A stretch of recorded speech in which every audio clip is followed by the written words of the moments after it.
राम जय जय राम श्रीरहम जय जय राम नीलाम्बुज श्यामल कोमलांगं सीता समारोपितवाम पाणो महासायक चारुचापं नमामि रामं रघुवंशनाथम। ओं श्री सीतारामचंद्राभ्यां नमः ओं श्राभ्यां नमः।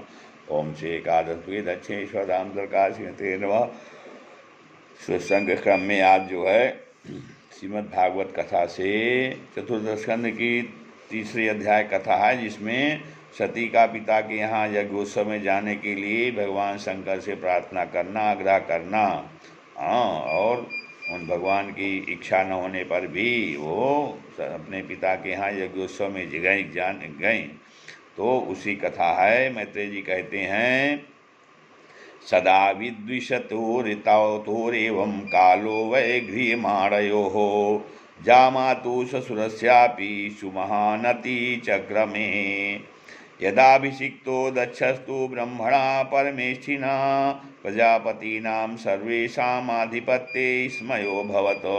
मैत्रेय जी कहते हैं, विदुर जी, जब जो है ससुर और दामाद के आपस में वैर विरोध हो गया तो बहुत के बाद भगवान शंकर और दक्ष प्रजापति के ससुर दामाद में बहुत विरोध होने के बाद काफ़ी समय निकल गया। तो इस समय ब्रह्मा जी ने, इसी बीच में ब्रह्मा जी ने दक्ष को समस्त प्रजापतियों का अधिपति बना दिया। तो इससे उनका गर्व और भी बढ़ गया। उन्होंने भगवान शंकर आदि ब्रह्मनिष्ठों को यज्ञ भाग न देकर उनका तिरस्कार करते हुए पहले तो वाजपेयी यज्ञ किया और फिर बृहस्पति सौ नाम का महायज्ञ आरंभ किया। उस यज्ञोत्सव में सभी ब्रह्मर्षि, देवर्षि, पितर देवता आदि अपनी अपनी पत्नियों के साथ पधारे। उन सब ने मिलकर वहाँ मांगलिक कार्य संपन्न किए और दक्ष के द्वारा उन सबका स्वागत सत्कार किया गया।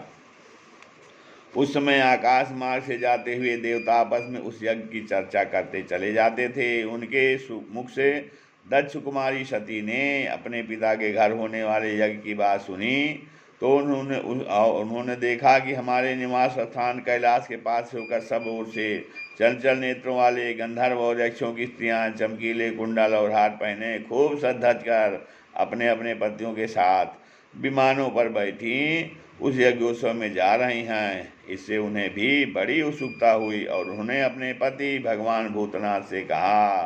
सती ने कहा, प्रजापतेस्ते स्वसुरस्य साम्प्रतं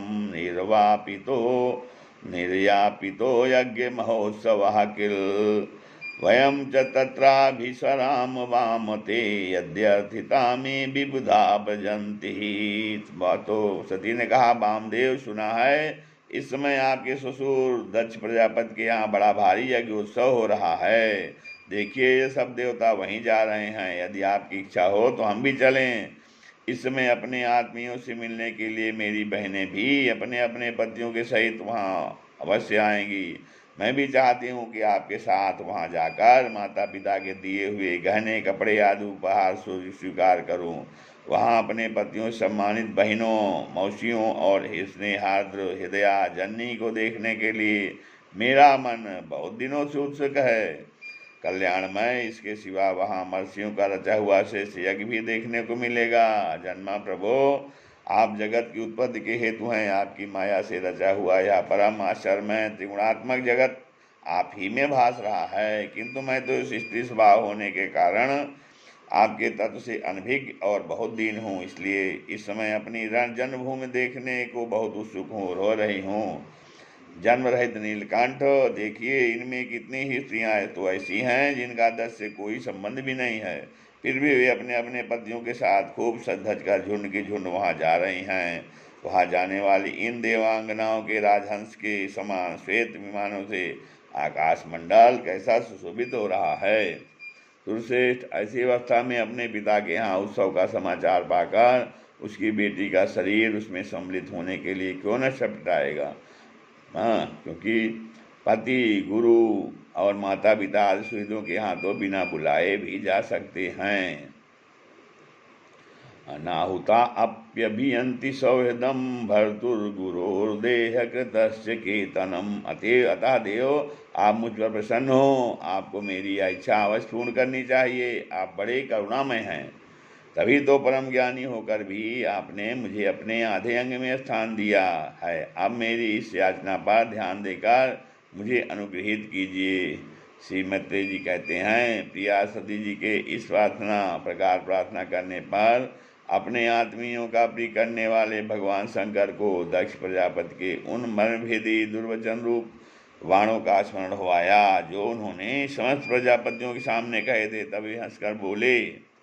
श्री भगवान कहते हैं, त्वयोदितं शोभनमेव शोभने अनाहुता अप्यभियन्ति बंधुषु ते यद्यनुत्पादितदोषदिष्टयो बलीयसानात्म्यमधेन मन्युना। तो सुंदरी, तुमने जो कहा कि अपने बंधुजन के यहाँ बिना बुलाए भी जा सकते हैं, सो तो ठीक ही है, किंतु ऐसा तभी करना चाहिए जब उनकी दृष्टि अतिशय प्रबल देहाभिमान से उत्पन्न हुए मद और क्रोध के कारण द्वेष दोष से युक्त न हो गई हो। विद्या तपो वित्त वपुर्वय कुलैः सतां गुणैः खड्भिर्रस रसत्तमेतरैः स्मितौ हतायां भृतमान दुर्दिशा स्तब्धा न पश्यन्ति हि धाम भूयसाम् नैतादृशानां स्वजनव्यपेक्षया गृहान् प्रतीयादनवस्थितात्मनां ये अभ्यागतान् वक्रधिया विचक्षते आरोपित भ्रूभिरमर्षणादिशिभिः तथारिभिर्ना व्यथते शिलां शिलीमुखैः शेते अर्दितांगो हृदयेन दूयता स्वानां यथा वक्रधियां दुरुक्तिभिर्दिवानि संतप्यते मर्मताड़ितः। तो कहते हैं, विद्या तप धन सुधीर शरीर व्यवस्था उच्च कुल ये 6 सत्पुरुषों के ते गुण हैं। विद्या तप धन सुदृढ़ शरीर युवावस्था और उच्च कुल ये 6 सत्पुरुषों के ते गुण हैं, परंतु नीच पुरुषों में यही अवगुण हो जाते हैं, क्योंकि इनसे उनका अभिमान बढ़ जाता है और दृष्टि दोष युक्त हो जाती है एवं विवेक शक्ति नष्ट हो जाती है। इसी कारण वे महापुरुषों का प्रभाव नहीं देख पाते। इसी से जो अपने यहाँ आए हुए पुरुषों को कुटिल बुद्धि से भाव चढ़ाकर रोज भर दृश्य देखते हैं, उन अव्यवस्थित चित्त लोगों के यहाँ ये हमारे बांधव हैं ऐसा समझकर कभी नहीं जाना चाहिए।